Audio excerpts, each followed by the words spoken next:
Mesdames, Messieurs, très heureuse de vous retrouver pour cette édition du Point de l'économie. Ouvrons cette session par l'information ayant trait à la réunion de coordination mensuelle tenue le 7 juin dernier par le chef du secteur des douanes du Nord, Raymond Touagaï. Cette réunion était l'occasion d'évaluer les activités et les performances du mois de mai 2024 et de réfléchir sur les stratégies de mobilisation optimale des recettes douanières dans un contexte marqué notamment par une fluctuation régulière du Naira.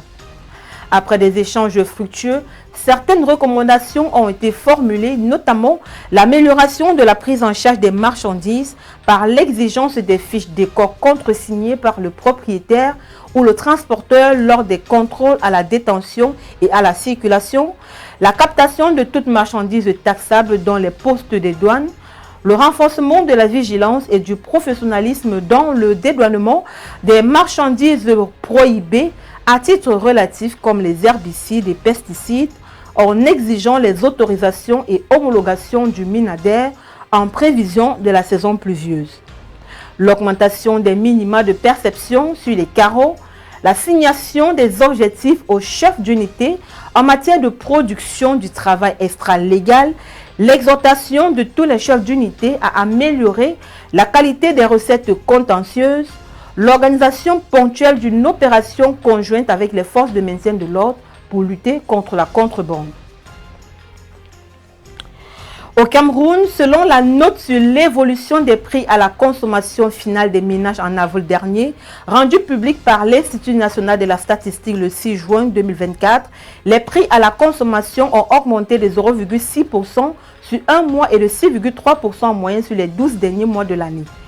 Et ce sont les prix des produits alimentaires et les coûts des transports qui ont contribué à la flambée inflationniste à fin avril 2024. L'augmentation des coûts de transport routier de passagers, notamment en raison de l'ajustement des prix des carburants à la pompe. En comparaison avec le même mois en 2023, le niveau général des prix a augmenté de 4,6% en avril dernier, principalement en raison de la hausse de 6% des prix des produits alimentaires et de l'augmentation de 12,4% des coûts de transport. Il y a lieu de noter que cette évolution du niveau général des prix est progressivement en repli depuis son pic de 8,5% en mars 2023 et après avoir atteint 5,2% en janvier dernier. En moyenne, sur les 12 derniers mois, le taux d'inflation en avril s'élève à 6,3%, dépassant ainsi le seuil de 3% fixé par la CEMAC. Cette hausse est principalement due à la progression de 8,7% des prix des produits alimentaires et de 15,7% des coûts de transport. Sur le plan régional, les taux d'inflation oscillent généralement entre 5,7% et 7,4% à l'exception de Bamenda où il est de 4,4% et de Ngaoundéré qui enregistre le taux d'inflation le plus élevé, notamment 8%. Le taux d'inflation sous-jacent qui exclut les prix des produits pétroliers, du gaz domestique et des produits frais est notamment de 4,7%. L'inflation n'est pas seulement entretenue par les produits frais et les produits énergétiques dont les prix ont augmenté de 13,8% et 8,8% respectivement. Suivant l'origine des produits, l'inflation est davantage due à des facteurs internes car les prix des produits locaux ont augmenté de 6,9% contre 4,8% pour les produits importés.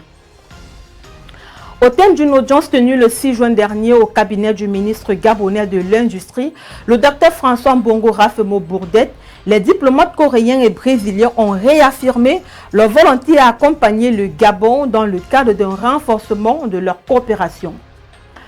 Au cours de cette rencontre, l'ambassadeur de la Corée, son Excellence Songe Boom-Ching et le chargé d'affaires de l'ambassade du Brésil, André Pacheco, ont décliné tour à tour leurs projets qui seront bénéfiques pour le secteur de l'industrie gabonaise. Tenant compte des liens diplomatiques au beau-fils qui unissent le Gabon et le Brésil, les deux personnalités ont échangé sur les différentes activités à mener entre les deux nations. Et ce, dans le but de renforcer les échanges sud-sud qui représentent une des voies porteuses d'espoir pour l'émergence des économies africaines et qui reposent sur le partage mutuel et l'échange de solutions de développement stratégique, de connaissances d'expérience et de bonnes pratiques qui, in fine, servira à résoudre les problèmes spécifiques dans le pays. Par ailleurs, lors des échanges avec le Dr François Ndongo Rafemo Bourdette, L'ambassadeur sud-coréen a présenté l'environnement économique de la Corée du Sud, qui est un pays industriel et dont le Gabon pourra fortement s'inspirer. Au terme de cette rencontre, le ministre de l'Industrie, qui est résolument déterminé à revitaliser le secteur industriel gabonais, a été invité à prospecter les opportunités d'industrialisation avec l'appui de l'Agence brésilienne de coopération et à faire un tour d'horizon des industries coréennes et afin d'en partager les modèles économiques. Depuis le 6 juin dernier, le Sénégalais Papa Madio Diaye est le nouveau PCA d'Ecobank Transnational Incorporate.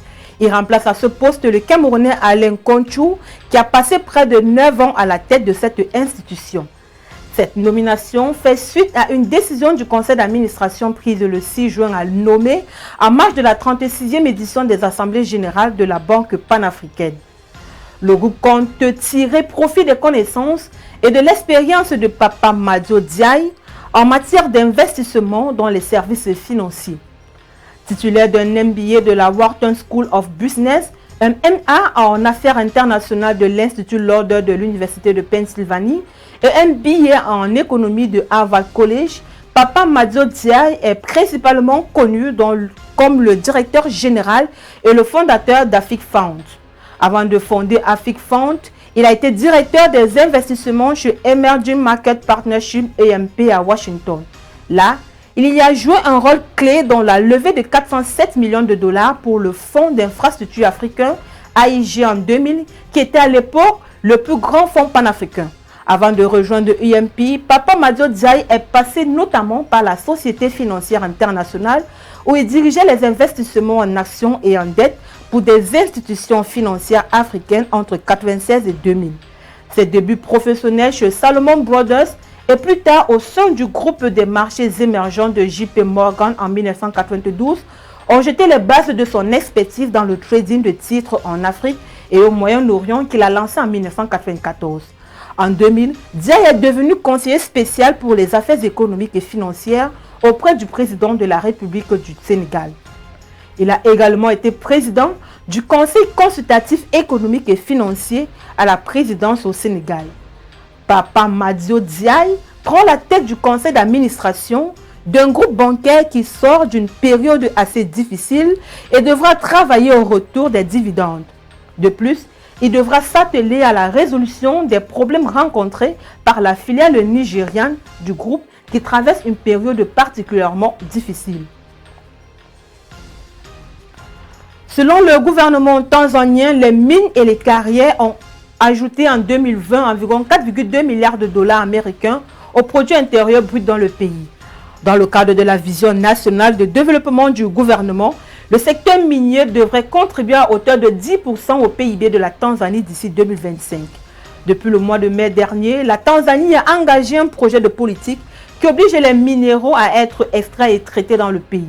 Une politique du gouvernement tanzanien pour une plus grande participation locale dans le secteur minier qui est en voie de porter des fruits.